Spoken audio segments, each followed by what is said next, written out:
The fever took her parents and her younger brother within 3 days of each other, leaving Natalie Zimmerman alone in a canvas tent on the outskirts of Independence, Missouri, watching the wagon trains depart without her as autumn crept across the prairie in 1867. She was 19 years old, orphaned, and stranded 2,000 miles from where her family had intended to settle in California. The other families in their wagon train had offered condolences but little else. They had their own children to feed, their own futures to chase westward, and disease was something everyone feared more than gunfire or starvation. By the time Natalie had buried her family in shallow graves marked with crude wooden crosses, the wagon train had rolled on without her, leaving behind only dust and the echo of creaking wheels. The tent sagged in the October wind, its canvas worn thin from the journey that had brought them this far. Inside, Natalie sat on a wooden trunk that contained everything she owned in the world. Her mother's wedding ring hung on a chain around her neck. Her father's Bible lay open on her lap, though she found no words of comfort in its pages. The coins her father had sewn into the lining of his coat amounted to $17.30, enough to survive for a few weeks if she was careful, not enough to buy passage west. Not enough to return east to relatives who had written her family off as foolish dreamers. Independence was a town that existed for people passing through, not for those left behind. The streets churned with mud and manure, crowded with prospectors, farmers, and opportunists, all preparing for journeys they might not survive. Natalie walked those streets for 3 days, asking about work, about opportunities, about any way she might earn enough to continue west or at least survive the coming winter. The answers were always the same. The saloons needed girls, but that work came with expectations Natalie would not accept. The general store had no positions available. The hotel was owned by a man whose eyes lingered too long on her face, her figure, making her skin crawl with unspoken promises she wanted no part of. A woman alone was a curiosity at best, prey at worst. On the 4th day, she returned to the tent to find it had been ransacked. The trunk was overturned, her parents' clothing scattered in the dirt. The $17.30 were gone. So was her father's pocket watch, her mother's spare dress, and the wool blankets that would have kept her warm when winter arrived in earnest. Natalie sank to her knees in the ruined tent and finally let herself cry. Not the quiet, dignified tears she had shed at her family's graves, but great heaving sobs that came from somewhere deep in her chest, where fear and grief had been building like a storm. She cried until her throat was raw and her eyes were swollen, until the sun set and darkness filled the tent like water filling a sinking ship. When the tears finally stopped, she was empty, hollow. She lay down on the bare ground and closed her eyes, too exhausted to care what happened next. Sleep took her, deep and dreamless. She woke to the sound of a horse snorting nearby and the creak of leather. Morning light filtered through the tent's opening, pale and cold. Natalie sat up, her body stiff from sleeping on the ground, and peered outside. A man was dismounting from a bay gelding a few yards from her tent. He was tall and lean, dressed in worn denim trousers and a canvas jacket that had seen better days. A dusty brown hat shadowed his face, but she could see dark hair curling at his collar and the rough stubble of several days without shaving. He moved with the easy confidence of someone accustomed to living outdoors, his boots crunching on the frost-stiffened grass as he approached. Natalie scrambled to her feet, suddenly aware of how she must look. Her dress was stained with dirt from kneeling beside graves and sleeping on the ground. Her blonde hair hung in tangles around her face. She had no weapon, no way to defend herself if this stranger meant harm. The man stopped a respectful distance away and removed his hat. His face was weathered by sun and wind, with deep lines around his eyes that suggested he spent more time squinting at horizons than at books. He might have been 30 or 35. It was hard to tell with men who lived hard lives outdoors. "Pardon the intrusion, miss," he said. His voice was rough but not unkind. "Name's Marcus Whitman. I was passing through and noticed this tent's been sitting here for near a week. Wanted to make sure whoever was staying here was all right." Natalie wrapped her arms around herself, suddenly cold despite the morning sun beginning to warm the air. "I'm alive, if that's what you're asking." Marcus Whitman's eyes took in the ransacked tent, the scattered belongings, the fresh graves visible in the distance. Understanding crossed his face. "I'm sorry for your loss. Family," she nodded, not trusting her voice. "You got people here in town. Someone looking after you." "No." The word hung in the air between them.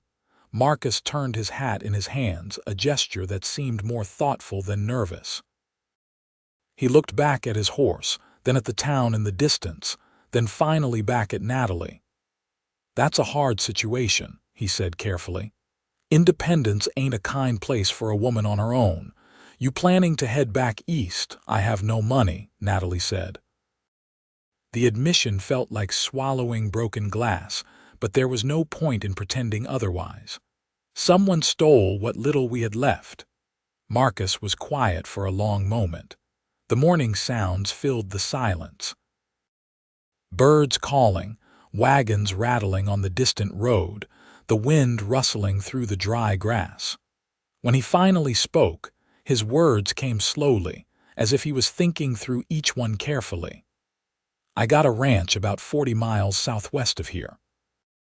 Small place, just me and a couple hired hands when I can afford them.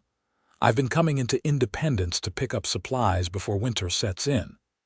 He paused, meeting her eyes. "I could use help around the place.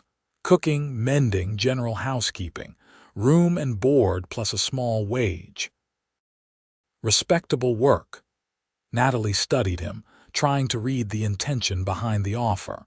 She had learned in the past week that charity was rare, and offers of help usually came with conditions that made them worse than no help at all.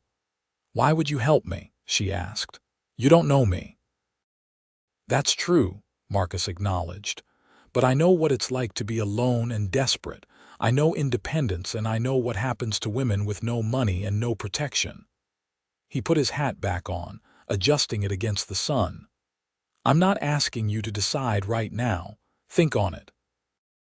I'll be at the stockyard until tomorrow morning. If you decide you want the work, come find me. If not, I won't bother you again." He started to turn back toward his horse, then stopped. From his jacket pocket, he pulled out a small cloth bundle and set it on the ground between them. "That's some bread and cheese," he said. "No strings attached. You look like you could use a meal." Then he mounted his horse and rode away, leaving Natalie standing in the ruins of her tent, staring at the bundle of food on the ground. She waited until he was out of sight before she picked it up. The bread was fresh, the cheese was good quality, and she ate it sitting on the overturned trunk, thinking. Her options were limited enough that she could count them on one hand with fingers left over. She could try to find work in Independence, though 3 days of searching had shown how unlikely that was. She could throw herself on the mercy of the church, though the preacher she had spoken to seemed more interested in saving her soul than her life. She could accept the inevitable and find work in one of the saloons, selling pieces of herself until there was nothing left worth keeping. Or she could trust a stranger who had shown her more kindness in 5 minutes than this entire town had shown in a week. It was not much of a choice, really. But it was all she had. The stockyard was exactly what its name suggested, a collection of pens and corrals where cattle and horses were bought and sold. Natalie found Marcus Whitman there the next morning, inspecting a load of lumber that was being transferred to a wagon. He saw her approaching and nodded, his expression carefully neutral. "I'll take the work," Natalie said without preamble, "if the offer still stands." "It does." Marcus gestured to the wagon. "I'm loading up now. We can head out within the hour if you're ready. I don't have much to pack." That was an understatement. Everything she owned fit into a single canvas bag. Her mother's ring around her neck, her father's Bible, 2 dresses, one for wearing and one for washing, a hairbrush with half its bristles missing, a pair of worn boots that were starting to separate from their soles. Marcus helped her climb onto the wagon bench beside him, then clicked his tongue at the horses. The wagon lurched into motion, and independence began to fall away behind them. They rode in silence for the first few miles. Natalie watched the landscape roll past, flat prairie broken by occasional stands of trees following the path of creeks and rivers. The sky was enormous out here, bigger than it had ever seemed back in Pennsylvania, where she had spent the first 18 years of her life. It was beautiful in a stark, overwhelming way that made her feel very small. "You're from back east," Marcus said eventually. It was not a question. "Pennsylvania. My father wanted to farm in California. He heard there was good land available and the weather was mild year-round." Natalie kept her voice steady with effort. "We made it as far as Independence before the fever came." "I'm sorry," Marcus said, and the simple sincerity in his voice made her throat tighten. "My own folks died of cholera when I was 17. It's a hard thing losing family. How did you manage?" Natalie asked. "After they died, I worked, hired myself out to a cattle drive heading to Texas, learned ranching from the ground up, saved my wages for 8 years until I had enough to buy some land and start my own place." He glanced at her. "It's not much of a ranch yet. More of a dream than a reality. But it's mine and I'm building it into something that'll last. You work it alone, mostly. I hire help when I need it for roundups or branding, but day to day it's just me. It's been lonely," he admitted, "but loneliness seemed better than the alternative."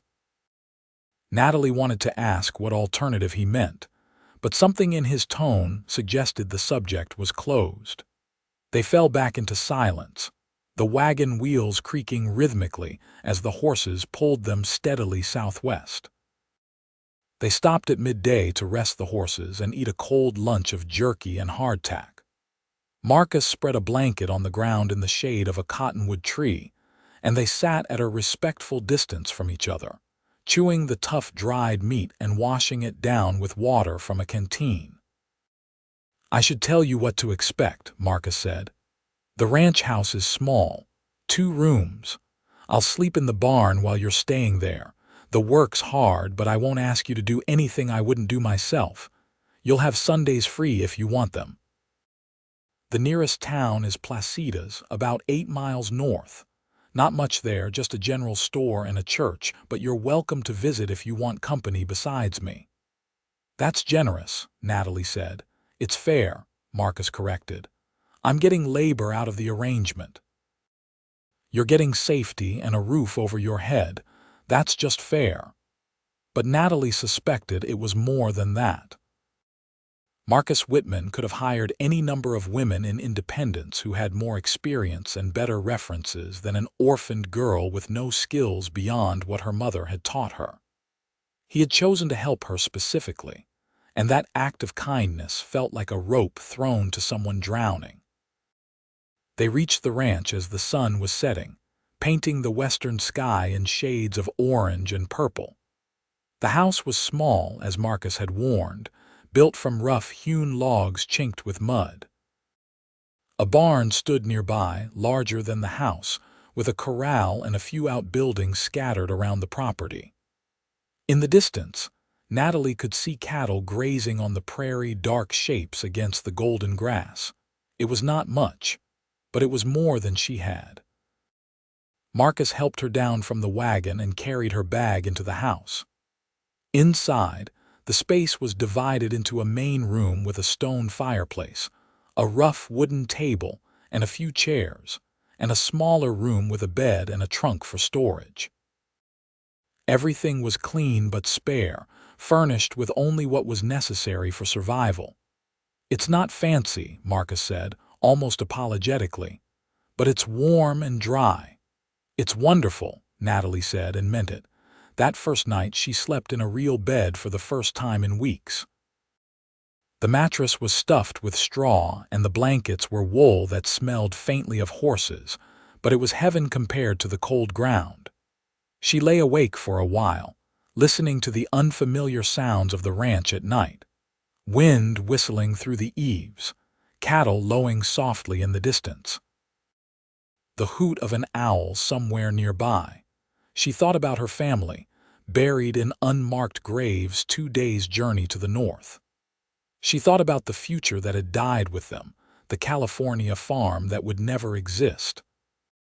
She thought about Marcus Whitman sleeping in the barn, giving up his own bed for a stranger he had no obligation to help. And for the first time since the fever had taken her parents, Natalie felt something other than grief. It was small and fragile, easily crushed, but it was there. Hope. The next morning, Marcus knocked on the door before dawn, waking her gently.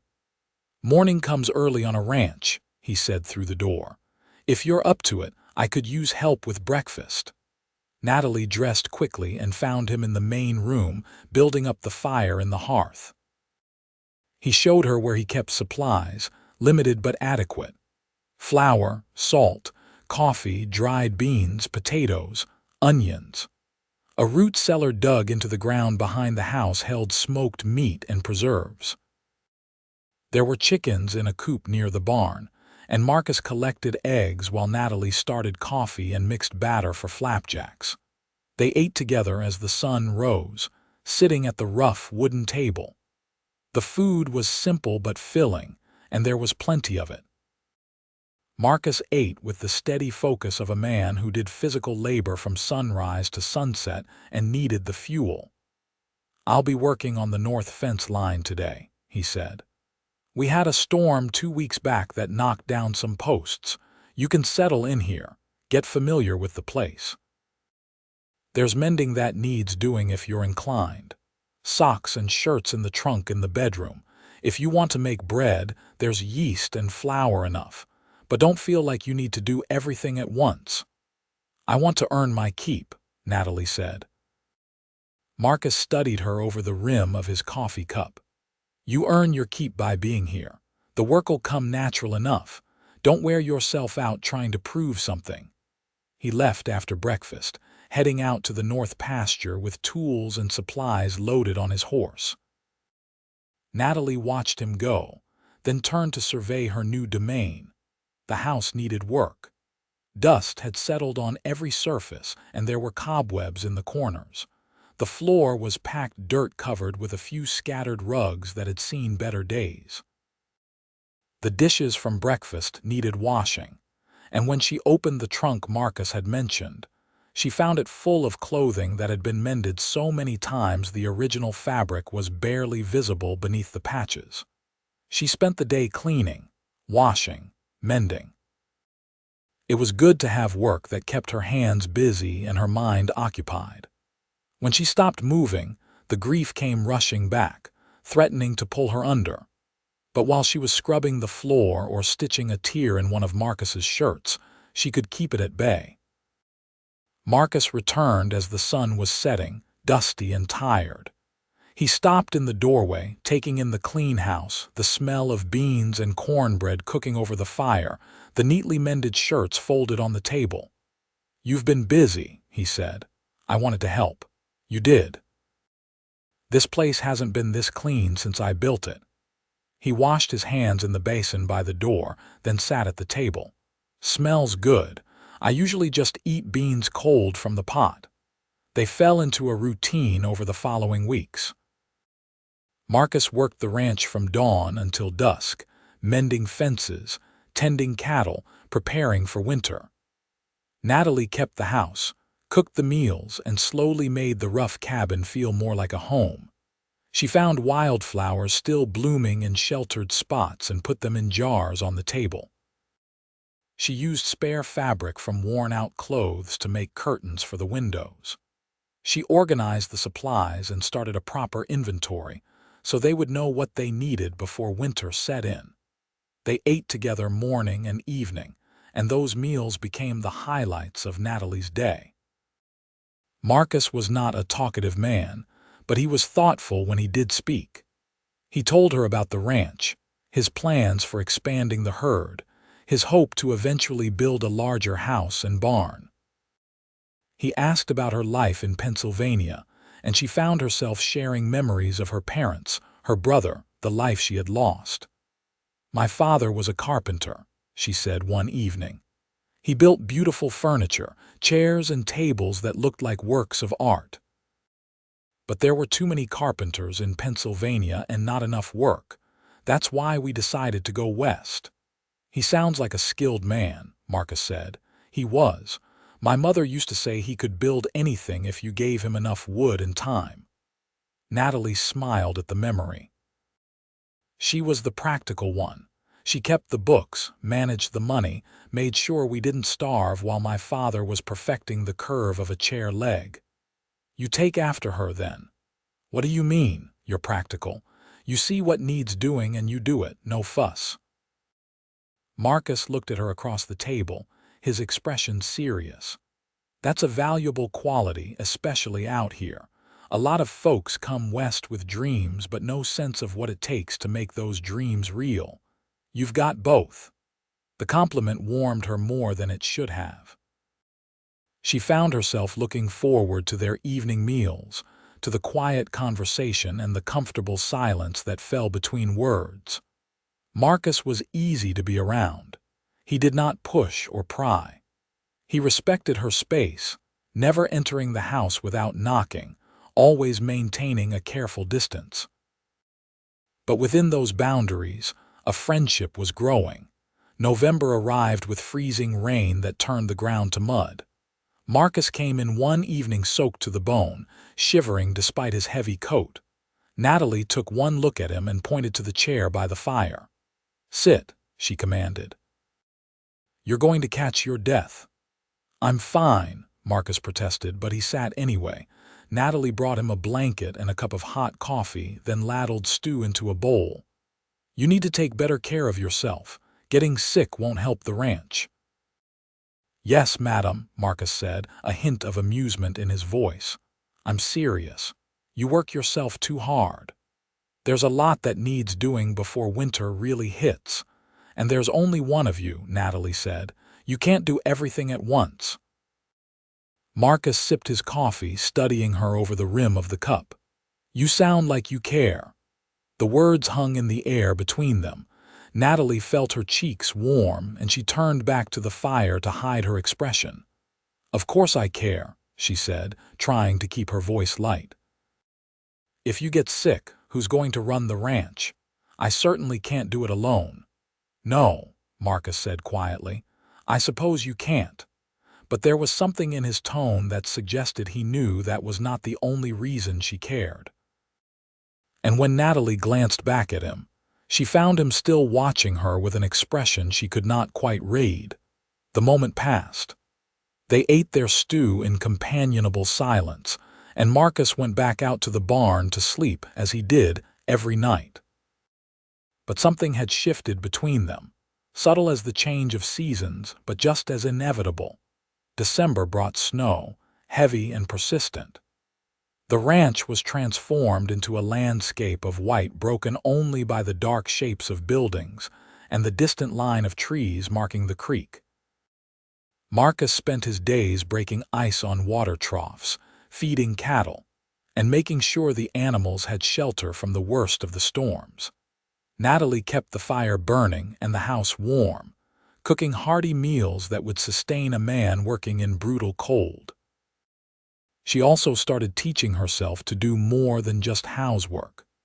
She asked Marcus to show her how to care for the chickens, how to milk the cow he kept for fresh dairy, how to recognize signs of illness in the livestock. He taught her patiently, explaining everything clearly, never making her feel foolish for not knowing. "You're a quick learner," he said one afternoon as she successfully got milk flowing from the cow without getting kicked. "Most folks take weeks to get the hang of that." "I had a good teacher," Natalie said. Christmas came quietly. Natalie had been dreading it, knowing it would remind her of her family and all she had lost. But Marcus surprised her by bringing in a small pine tree and setting it up in the corner of the main room. "Thought it might be nice to mark the day," he said, almost shyly. "My mother always insisted on a tree at Christmas, said it brought light into the darkest time of year." Natalie felt tears prick her eyes. "Thank you." They decorated the tree with strings of dried berries and small carved wooden ornaments that Marcus admitted he had made himself during the long winter evenings. They were simple things, roughly hewn animals and stars, but the care that had gone into them was evident. On Christmas morning, Marcus knocked on the door earlier than usual. When Natalie emerged from the bedroom, she found him waiting by the fire with a wrapped package in his hands. "I know we didn't discuss gifts," he said, looking uncomfortable, "but I wanted you to have this." Natalie unwrapped the package carefully. Inside was a dress, made from soft blue calico with tiny white flowers printed on the fabric. It was simple but well made, with neat seams and careful stitching. "I ordered it from the catalog," Marcus explained. "Had it sent to Placida's. I hope it fits." "I had to guess at the size." "It's beautiful," Natalie whispered. She had been wearing the same two worn dresses for months, washing one while wearing the other. This new dress felt like an unimaginable luxury. "I don't know what to say." "You don't have to say anything. You've worked hard and you deserve something nice." "I have something for you too," Natalie said. She retrieved a package from the bedroom, feeling suddenly shy. "It's not much." Marcus opened it to find a shirt, made from fabric she had purchased in Placida's with the small wages he had been paying her. She had sewn it by candlelight over the past few weeks, trying to make it perfect. It was dark blue, the color of the sky just after sunset, with sturdy buttons and careful top stitching. "You made this," Marcus said, running his hands over the fabric. "I wanted to thank you for everything you've done for me." Marcus looked at her, and for a moment Natalie thought she saw something deep and complicated in his eyes. But then he smiled and the moment passed. "Thank you," he said. "I'll wear it proudly." They spent Christmas Day together, cooking a special meal of roasted chicken and potatoes, and Natalie wore her new blue dress. They talked more than usual, sharing stories of Christmases past, of family traditions and childhood memories. Marcus told her about his parents, his mother's singing and his father's terrible jokes. Natalie talked about her brother, how he had loved Christmas morning more than any other day of the year. As the day faded into evening and they sat by the fire, Natalie realized she was happy. Not just content or surviving, but genuinely happy. The grief was still there, would probably always be there, but it no longer consumed her entire existence. She had found a place here on this small ranch with this quiet, kind man. She had found purpose and safety, and something that felt dangerously close to home. The realization terrified and thrilled her in equal measure. January was brutal, with temperatures that dropped below zero and winds that howled across the prairie like living things. Marcus and Natalie worked together to keep the ranch functioning, breaking ice, feeding animals, and making sure the house stayed warm enough to be livable. One particularly bad night, a blizzard hit with such force that Marcus could not make it from the house to the barn. The snow was blinding, the wind strong enough to knock a man off his feet. They stood together in the doorway, watching the white chaos outside. "You can't go out in that," Natalie said. "You'll get lost between here and the barn." I can't leave the animals without care. They'll be fine for one night. You won't be if you freeze to death trying to reach them." Marcus looked like he wanted to argue, but a particularly strong gust of wind slammed the door against its frame, proving her point.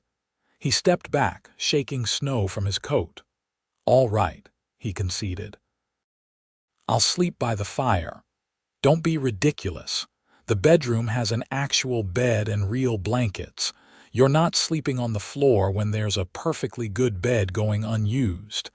"Natalie, I can't do that. It wouldn't be proper." "Proper can wait until the blizzard is over. I'm not watching you catch pneumonia out of some misplaced sense of propriety." She crossed her arms, meeting his gaze squarely. "You can take the bed. I'll sleep by the fire." "Absolutely not." They stood there, locked in a silent battle of wills until Natalie sighed. "Fine. We'll both sleep by the fire. There's enough room for 2 bedrolls, and we're both adults who can handle being in the same room overnight." Marcus looked like he wanted to argue further, but the practical necessity of the situation won out. They made up bedrolls on opposite sides of the fireplace, maintaining a careful distance. Natalie changed into her nightdress in the bedroom, then came out wrapped in a blanket and settled into her makeshift bed. The fire crackled between them. Outside, the blizzard raged, shaking the walls and sending cold drafts through every crack and gap in the logs. Inside, the house felt small and intimate, just the two of them and the dancing firelight. "Marcus," Natalie said into the darkness, "can I ask you something?" "Of course." "Why did you help me?" Really, a long silence. Then Marcus said, "I told you, I know what it's like to be alone. But there's more to it than that, isn't there?" Another pause. The fire popped, sending up a shower of sparks. "When I was 18, Marcus finally said, "after my parents died, I met a woman. Her name was Sarah. She was beautiful and smart, and I thought I loved her. I asked her to marry me, told her about my plans to save money and start a ranch. She said yes." He stopped, and Natalie waited, sensing there was more. "I worked for 3 years, saving every penny. I barely saw her, but I wrote letters and made plans. When I finally had enough money to buy land, I went back to ask her to come west with me." His voice was flat, carefully emotionless. She had married someone else 6 months earlier, a banker with a house in town and a steady income. She said she could not wait forever for a dream that might never happen. "I'm sorry," Natalie whispered. "It was a long time ago. But it taught me something about trusting people, about letting anyone get close. I figured it was easier to be alone than to risk that kind of hurt again." He shifted in his bedroll. "When I saw you in that tent, looking lost and scared, I saw myself at 18. I saw someone who needed help and wasn't going to get it from anyone else. I suppose I wanted to be the person I needed back then." Natalie's throat tightened. "You're a good man, Marcus Whitman." "I'm a man who's been lonely for 12 years. That's not the same thing as good." "Yes," Natalie said firmly. "It is." They lay in silence after that, but it was a different kind of silence than before. It was the silence of 2 people who had shared something important, something true. When Natalie finally fell asleep, it was with the image of Marcus's profile in the firelight burned into her mind, and the sound of his steady breathing mixing with the howl of the wind outside. The blizzard lasted 2 days. By necessity, Marcus and Natalie lived in close quarters, sharing meals and space and conversation. The enforced intimacy felt both awkward and natural. They were careful to maintain propriety, but the walls that had existed between employer and employee, between strangers who happened to share a living space, were beginning to crumble. When the storm finally cleared, Marcus went out to check on the livestock while Natalie started breakfast. Everything had survived, though they had to dig paths through waist-high snowdrifts to reach the barn and outbuildings. Life returned to normal, or as normal as it could be in the depths of a prairie winter. But something had changed. Marcus lingered over meals, talking more freely than he had before. Natalie found excuses to help with outdoor work, bundled in layers of clothing against the cold. They worked side by side, their breath forming clouds in the frozen air, and the partnership that had started as employer and employee was becoming something deeper.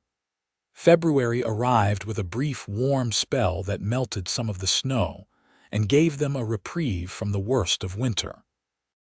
On one of these almost spring days, Marcus asked Natalie if she wanted to ride into Placida's with him to pick up supplies. The trip was a welcome change of scenery. Placida's was a small settlement, barely worthy of being called a town, consisting of a general store, a church, a blacksmith, and a handful of houses. But it represented civilization and human contact beyond the two of them. At the general store, the proprietor, an older woman named Mrs. Dalton, looked between Marcus and Natalie with obvious curiosity. "I heard you had someone helping at the ranch," she said to Marcus while measuring out flour. "Didn't expect it to be such a pretty young lady." Marcus's neck reddened. "Miss Zimmerman works as my housekeeper." "I'm sure she does," Mrs. Dalton said with a knowing smile that made Natalie want to sink through the floor. "It's good you have company out there, Marcus. A man shouldn't live alone forever." They left the store with their supplies and Mrs. Dalton's speculative gaze following them. In the wagon, Marcus looked uncomfortable. "I apologize for that," he said. "Mrs. Dalton means well, but she's got a tendency to see romance where there isn't any." The words stung more than they should have. "Of course," Natalie said, keeping her voice neutral. "She's just a gossipy old woman with nothing better to do." They rode in silence for a while, the wagon rattling over the frozen road. Then Marcus cleared his throat. "Though if I'm being honest," he said quietly, "she's not completely wrong." Natalie's heart jumped into her throat. "What do you mean?" Marcus pulled the wagon to a stop. They were alone on the prairie, snow-covered land stretching in every direction, the town already vanished behind them. He turned to face her, his expression serious. "I mean that having you at the ranch has been the best thing that's happened to me in 12 years. I mean that I look forward to meals because I get to talk to you. I mean that when I'm out working, I find myself thinking about what you might be doing if you're warm enough, if you're happy." He took a breath. "I mean that somewhere along the way you stopped being just my housekeeper and became someone I care about deeply." Natalie could barely breathe. "Marcus, I know I shouldn't say this. I know I'm supposed to be a gentleman and keep my feelings to myself. You've been through so much, and you're only here because you had nowhere else to go. The last thing you need is me complicating things." He looked away, jaw tight. "But I needed you to know. If Mrs. Dalton's going to gossip about us, at least part of what she's gossiping about should be true." "What if," Natalie said carefully, "what if she's more right than you think?" Marcus turned back to her, hope and fear warring in his expression. "What are you saying?" "I'm saying that you're not the only one who looks forward to meals. You're not the only one who thinks about the other person during the day." Natalie reached out and took his hand, her smaller fingers fitting between his calloused ones. "I'm saying that somewhere along the way, this stopped being just a job for me too." The relief on Marcus's face was beautiful to see. "Natalie, I don't want you to feel obligated. You don't owe me anything." "I know I don't. That's not what this is." She squeezed his hand. "Marcus, you saved my life. You gave me safety and kindness when I had lost everything. But that's not why I'm saying this. I'm saying it because in the past few months I've gotten to know you. The real you, not just the man who rescued me. And I like what I've found. I care about you. I think I might be falling in love with you." The last words came out in a rush and Natalie felt her cheeks burn. But Marcus was smiling, really smiling, with a joy she had never seen on his face before. "I've been in love with you since Christmas," he said. "Maybe before that, I just didn't want to admit it to myself." "Why not?" "Because I'm 12 years older than you. Because you're beautiful and smart and you could have any man you wanted. Because I'm just a rancher with a small piece of land and big dreams, and I've already been rejected once by a woman who thought I wasn't enough." The words came out raw, honest. "I was afraid you'd realize you could do better." Natalie cupped his face in her hands, feeling the rough stubble beneath her palms. "Marcus Whitman, you are the best man I've ever known. You're kind and hardworking and honorable. You've built something real out of nothing but determination and will. What you call just a rancher, I call remarkable. Natalie. I don't want anyone else. I want you." Marcus kissed her then, gentle and tentative, as if she might disappear if he held her too tightly. Natalie kissed him back, tasting cold air and hope and the promise of a future she had thought was lost forever. When they finally pulled apart, both of them were breathing hard, clouds of vapor mingling in the cold air between them. "I want to do this properly," Marcus said. "I want to court you the right way. I want you to be sure. I am sure." "Then let me ask you something." Marcus took both her hands in his. "Natalie Zimmerman, would you do me the honor of allowing me to court you with the intention of marriage?" It was old-fashioned and formal, and Natalie loved him for it. "Yes," she said. "Yes, absolutely yes." They kissed again, and this time there was no hesitation. It was a kiss full of promise and passion, of two people who had been alone finding each other against impossible odds. When they finally climbed back onto the wagon bench to continue home, they sat close together, Marcus's arm around her shoulders, and Natalie felt like her heart might burst with happiness. The rest of winter passed in a blur of quiet joy. Marcus continued to sleep in the barn, maintaining propriety, but the nature of their relationship had fundamentally changed. They held hands during evening conversations. They stole kisses when the work allowed. They made plans for the future, talking about expanding the ranch, building a bigger house, all the dreams that seemed possible now that they were facing them together. In late March, as the snow began to melt and the first green shoots appeared in the prairie grass, Marcus rode into Placida's alone. When he returned, he had a small box in his pocket. That evening after dinner, he got down on one knee in front of the fireplace. "Natalie Zimmerman," he said, opening the box to reveal a simple gold band with a small garnet stone. "I know we've only known each other for 5 months. But in those 5 months, you've become the most important person in my life. You've made this house a home. You've made my dreams feel real and achievable. You've made me believe in happiness again." His voice was steady, but his hands trembled slightly. "Would you marry me? Would you take my name and share my life and help me build something lasting here on this prairie?" Natalie dropped to her knees in front of him, tears streaming down her face. "Yes," she said. "Yes, 1,000 times yes."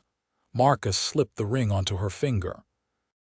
It fit perfectly, the garnet glowing deep red in the firelight. Then he was kissing her, and she was kissing him back, and the future unfurled before them like the prairie in spring, full of promise and possibility. They were married in April, in the small church in Placida's with Mrs. Dalton and her husband as witnesses. Natalie wore her blue calico dress, and Marcus wore the shirt she had made him for Christmas. The ceremony was simple, the vows traditional, but the love behind them was profound. "I, Marcus, take you, Natalie, to be my wife," Marcus said, his voice clear and strong.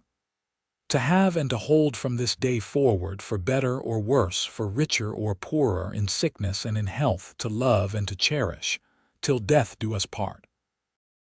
Natalie repeated her own vows, her voice thick with emotion. When the preacher pronounced them husband and wife, Marcus kissed her with such tenderness that Mrs. Dalton dabbed at her eyes with her handkerchief. They returned to the ranch as Mr. and Mrs. Whitman, and that night Marcus finally moved his belongings from the barn into the house, into their home, into their bedroom. Natalie had been nervous about their wedding night, but Marcus was gentle and patient. He had waited so long for this for her, and he made sure she felt cherished and safe. They discovered each other slowly, with wonder and joy, and when Natalie finally fell asleep in her husband's arms, she felt complete in a way she had never expected to feel again. The first year of their marriage was not easy. Ranching was hard work, and there were setbacks.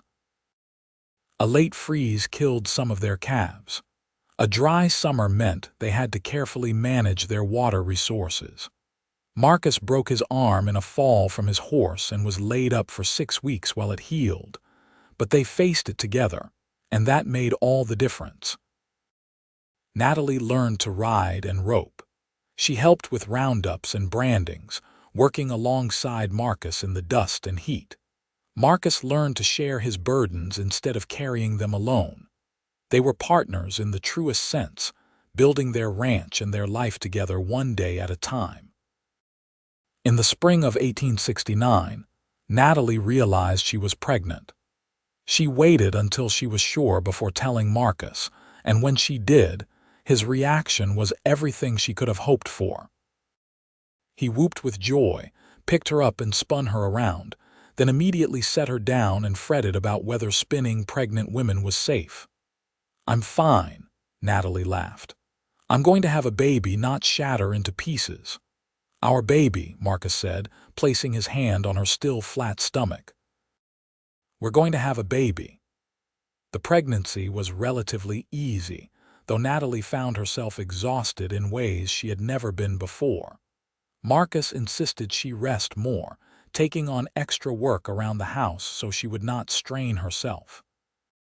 He was protective to the point of being overbearing, but Natalie found it endearing rather than irritating. After a childhood where she had often felt like an afterthought in her father's grand plans, being the center of someone's attention and care was a gift. Their son was born in November 1869, a healthy baby boy with dark hair like his father and blue eyes that reminded Natalie of Pennsylvania skies. They named him Matthew, after Marcus's father. Marcus held his son for the first time with tears streaming down his face. "He's perfect," he whispered. "You're perfect. Thank you, Natalie. Thank you for this." Natalie was exhausted from labor, but she smiled. "We made him together." "Yes," Marcus agreed. "We did." Matthew was a good baby, healthy and curious. As he grew, he developed a personality that was equal parts both his parents.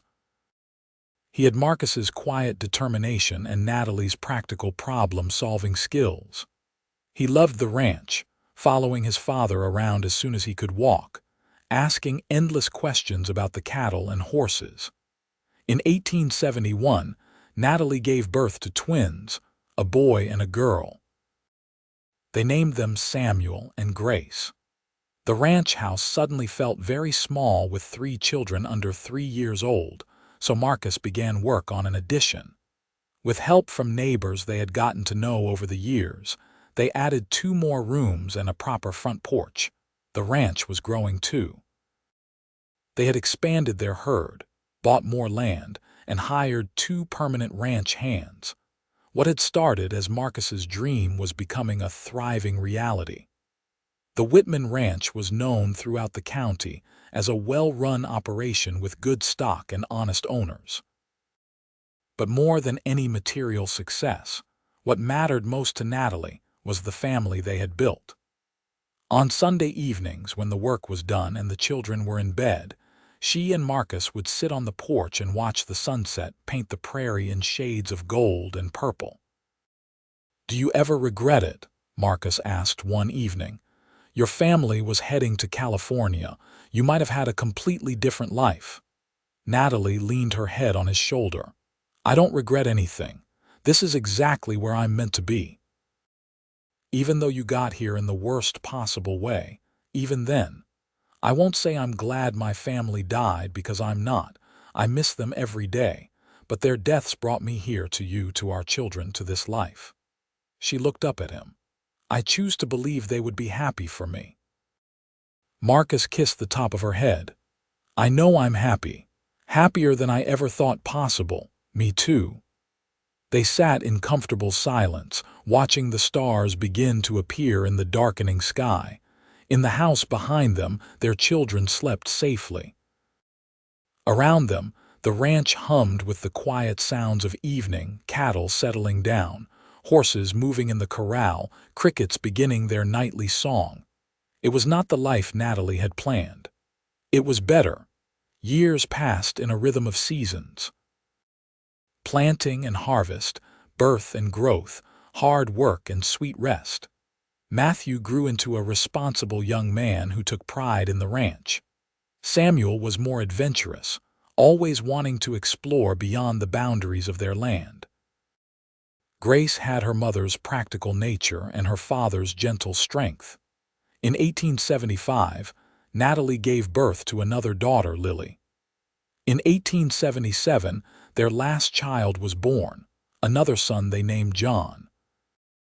The house that had once seemed too large for one lonely cowboy was now full to bursting with life and love and noise. Marcus thrived as a father. He was patient with the children's questions, firm but fair with discipline, and generous with affection. He taught his sons to ride and rope, to care for the land and livestock. He taught his daughters the same skills, believing that everyone who lived on a ranch should know how to run one. Natalie became the heart of not just their family but their entire community. She was known for her kindness, her practical help when neighbors faced hardship, her skill as a midwife when other women in the area needed assistance during childbirth.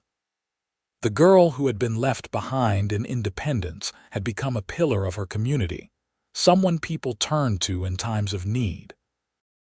On their 10th wedding anniversary in 1878, Marcus surprised Natalie with a new house.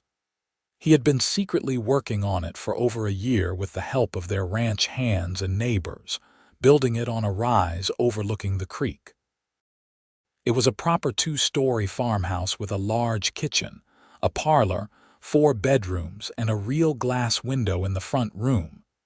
"You've given me 10 years and 5 children," Marcus said as he carried her over the threshold while their children cheered. "You deserve a house that's worthy of you." Natalie looked around the beautiful new space, her eyes filling with tears. "It's too much. It's not nearly enough. You've made my life everything I dreamed it could be and more. This is just a small way of saying thank you." They filled the new house with furniture, some bought from catalogs, some made by Marcus in the winter evenings when outdoor work was impossible. They hung curtains and laid rugs and made the space their own. When everything was settled, they stood in the parlor, Marcus's arms around Natalie from behind, and looked at what they had built together. "I love you," Natalie said. "I don't say it enough, but I do. I love you more than words can express." "I know," Marcus said, "because I feel the same way." As the children grew older and needed less constant supervision, Natalie found herself with more time. She started a small garden, growing vegetables and herbs. She learned to preserve food in quantities that would feed their growing family through the winter. She taught herself to sew better clothes for the children, using patterns from magazines that arrived from back east. But her greatest joy, aside from her family, was helping other women in the area. She remembered too well what it felt like to be alone and desperate, and she was determined that no woman would face that kind of isolation if she could prevent it. When new families moved into the area, Natalie was one of the first to visit, bringing food and friendship. When women faced difficult circumstances, she offered practical help and emotional support. Marcus supported her fully in this. He understood that his wife's compassion was not a weakness but a strength, one that made their community better and stronger. In 1880, Matthew turned 11 and started talking about going to school in Placitas, which had finally gotten a proper schoolhouse. Marcus and Natalie discussed it and decided that education was important enough to make the sacrifice. They arranged for Matthew to board with the schoolteacher's family during the week, coming home on weekends. It was hard to let their eldest go, even part-time, but they knew it was necessary. The West was changing, becoming more civilized, and their children would need education to thrive in the new world that was emerging. The other children followed Matthew to school as they came of age. The house felt empty during the weeks, but the weekends were full of noise and life as the children returned home with stories of their studies and new friends. Through it all, Marcus and Natalie's love only deepened. They had built something lasting together, not just a ranch but a family, a legacy, a life that mattered. When they sat on the porch in the evenings, their hands intertwined, they did not need words to communicate the depth of their feeling. It was there in every touch, every glance, every shared smile. In 1885, Matthew married a young woman from Placitas, a teacher's daughter named Emma. The wedding was held at the ranch, with neighbors coming from miles around to celebrate. Natalie watched her son pledge his love to his bride and remembered her own wedding day, the hope and joy and promise of it all. "That was us once," she whispered to Marcus. "That's still us," he replied, squeezing her hand. Matthew and Emma built a small house on the ranch, and Matthew took on more responsibility for managing the day-to-day operations. Marcus was 50 years old now, still strong and capable, but beginning to feel the weight of decades of hard work. He was content to share the load with his son, to step back and let the next generation lead. Samuel, true to his adventurous nature, left the ranch when he turned 18 to explore the territories further west. He promised to write and visit, and he kept that promise, sending letters full of descriptions of mountains and deserts and cities that Natalie could barely imagine. She missed him terribly, but understood his need to see what lay beyond the horizon. Grace married a neighboring rancher's son and moved 5 miles down the road. Lily, practical and steady like her mother, stayed on the ranch and helped manage the house and garden. John, the youngest, was still in school and talking about becoming a veterinarian. The ranch that Marcus had started alone, that he and Natalie had built together, was now a family enterprise spanning generations.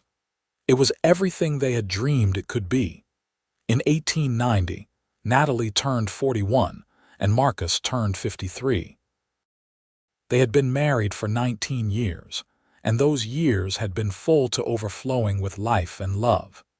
They had faced hardships, droughts and harsh winters, illnesses and injuries, the normal trials that came with living on the frontier. But they had faced them together, and that partnership had made them both stronger. One evening in late summer, as the sun set over the prairie, Marcus and Natalie walked down to the creek that ran through their property. It was a walk they often took, a chance to be alone together away from the bustle of the ranch. They sat on the bank, watching the water flow past, and Marcus put his arm around Natalie's shoulders. "You remember the day I found you?" he asked. "Of course. How could I forget? I was sitting in that tent, thinking my life was over." "I was terrified that day," Marcus admitted. "Terrified to approach you, terrified you'd reject my offer, terrified I was making a mistake. What made you do it anyway? Hope, I suppose. Hope that maybe, just maybe, helping you would lead to something good." He turned to look at her, his eyes warm with love. "I had no idea just how good it would be." Natalie leaned her head on his shoulder. "You saved me, Marcus, in every way a person can be saved." "No," Marcus said gently. "We saved each other." They sat by the creek until the stars came out, talking about their children, their grandchildren, the future of the ranch. They talked about the past, remembering the good times and the hard times, the moments of joy and sorrow that had made up their life together. As the years continued to pass, the ranch remained strong. Matthew proved to be an excellent manager, combining his father's work ethic with new ideas and methods. Emma was a good match for him, smart and capable, and together they had 3 children who ran wild on the ranch just as their father had done. Grace and her husband had 2 children and a small but thriving ranch of their own. Samuel eventually settled in Colorado, married a woman he met there, and started a freight company. He wrote faithfully and visited when he could, always bringing stories of his adventures.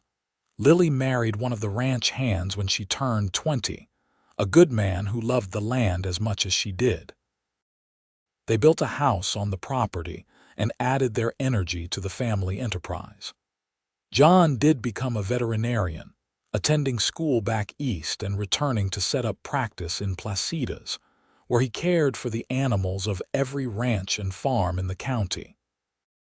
Marcus and Natalie watched their children and grandchildren grow and thrive with deep satisfaction. They had started with nothing but hope and hard work, and they had built something that would last generations. The ranch that had begun as one lonely cowboy's dream was now a legacy. In the spring of 1895, Marcus and Natalie celebrated their 24th wedding anniversary. The whole family gathered at the ranch for a party that lasted all day and into the evening. There was food and music, children running everywhere, adults catching up on news and sharing stories.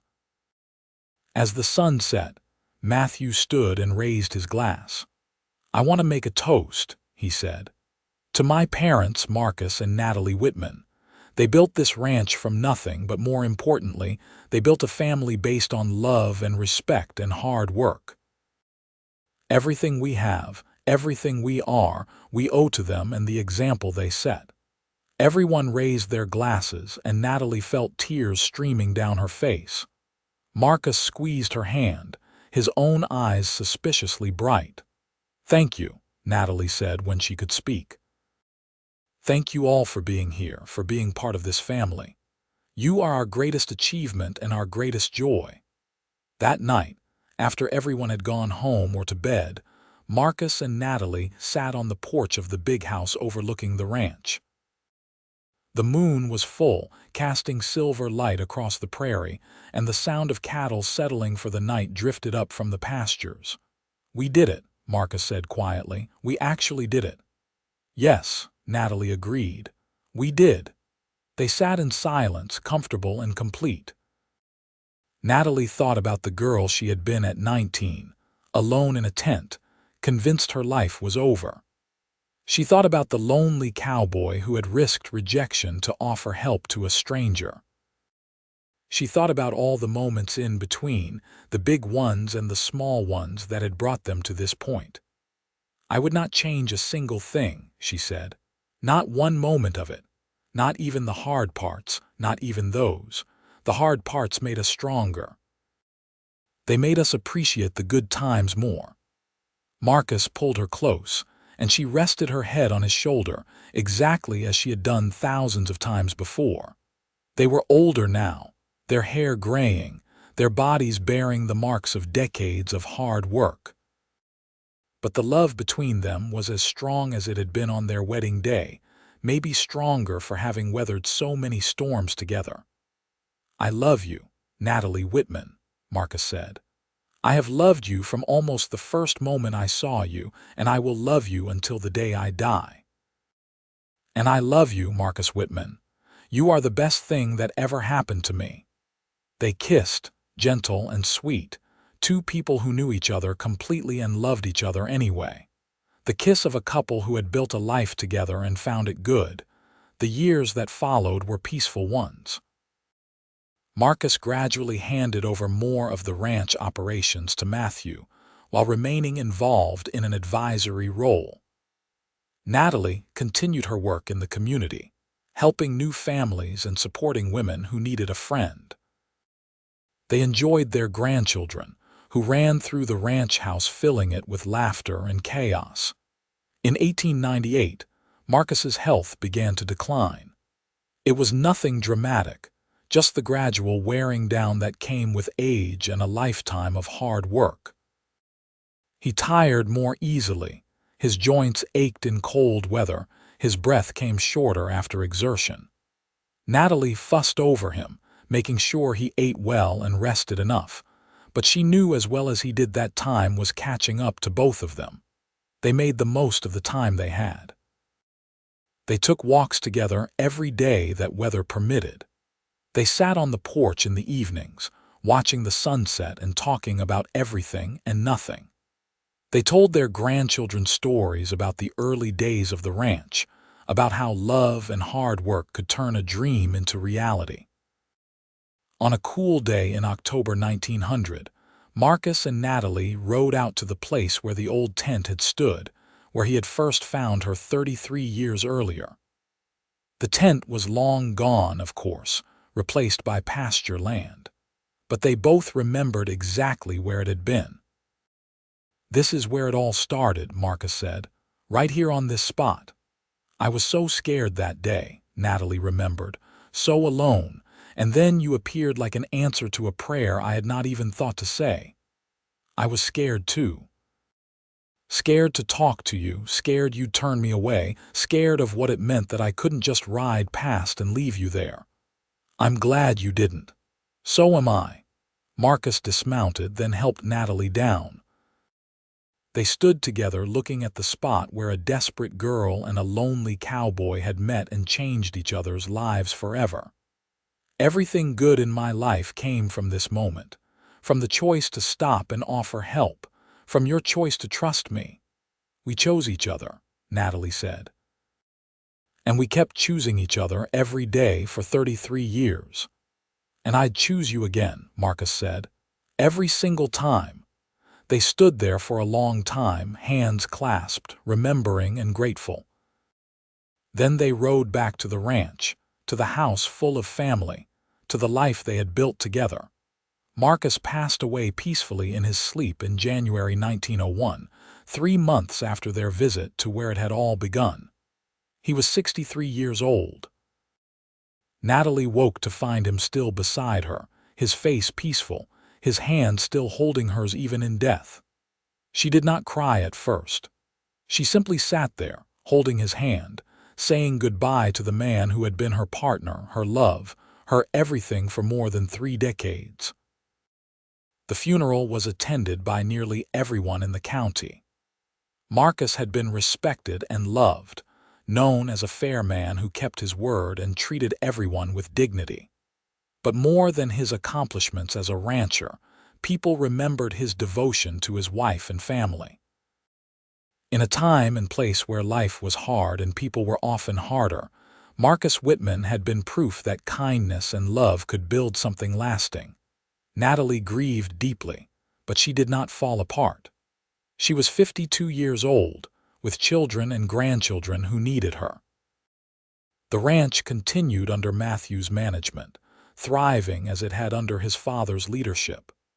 Natalie remained active in the community, finding comfort in helping others even as she processed her own loss.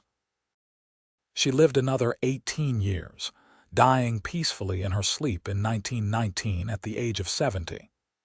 In those years, she saw more grandchildren born and grow up. She saw the world change in ways she could never have imagined as a girl, with automobiles and airplanes and wars that stretched across continents. But through all the changes, the ranch remained a constant, a testament to the love and work that had built it. When Natalie died, she was buried next to Marcus on the hill overlooking the ranch. Their matching headstones were simple, bearing just their names, dates, and the inscription, "Together in life, together forever." The ranch continued to thrive for generations. Matthew and Emma's children and their children after them carried on the work and the values that Marcus and Natalie had instilled. The Whitman Ranch became one of the most successful operations in the county, known not just for its productivity, but for the integrity of the family that ran it. And sometimes, on quiet evenings when the work was done and the family gathered on the porch, someone would tell the story of how it all began. The story of a girl left behind and a lonely cowboy who offered his name. The story of two people who chose each other against all odds and built something beautiful out of hope and hard work and enduring love. The story of Marcus and Natalie Whitman, whose love had started a legacy that would last forever. Their story became part of the ranch's identity, passed down through generations, a reminder that the greatest fortunes were not measured in land or cattle, but in the love shared and the family built together. The ranch stood as a monument to what two people could create when they faced the world together, when they chose love over loneliness, hope over despair, and partnership over isolation. It was a love story for the ages, born in the Wild West, tested by hardship, and proven true by time. And every time a Whitman looked out over the land their ancestors had built, they remembered the girl who was left behind and the cowboy who made sure she never had to be alone again.